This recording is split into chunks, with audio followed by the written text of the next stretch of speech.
বিএনপির ভারপ্রাপ্ত চেয়ারম্যান তারেক রহমান আজ শনিবার বেলা 11টায় ইনকিলাব মঞ্চের আহ্বায়ক শহীদ শরীফ ওসমান বিন হাদির কবর জিয়ারত করবেন। তারেক রহমানের পথে যাতে কোনো প্রতিবন্ধকতা তৈরি না হয় তাই ইনকিলাব মঞ্চ তাদের অবস্থান পরিবর্তন করেছে। তারা শাহবাগ মোড় থেকে সরে আজিজ সুপার মার্কেটের সামনে অবস্থান নিয়েছে। আজ শনিবার সকাল 9টার দিকে ইনকিলাব মঞ্চের ভেরিফাইড ফেসবুক পেজে এ তথ্য জানানো হয়েছে। ইনকিলাব মঞ্চ জানায়, আজ বিএনপির ভারপ্রাপ্ত চেয়ারম্যান তারেক রহমানের শহীদ ওসমান হাদির কবর জিয়ারত উপলক্ষে ইনকিলাব মঞ্চ শাহবাগ মোড় থেকে ডান দিকে আজিজ সুপার মার্কেটের সামনে অবস্থান নিয়েছে।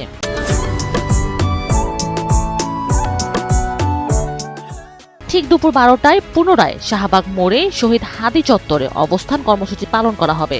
বিচার আদায়ের দাবিতে সারা দেশের জনতাকে শহীদ হাদি চত্বরে উপস্থিত হওয়ার আহ্বান জানানো হচ্ছে। শহীদ ওসমান হাদি হত্যায় জড়িতদের বিচারের দাবিতে গতকাল শুক্রবার দুপুর থেকে রাজধানীর শাহবাগ মোড়ে অবস্থান করেন তারা।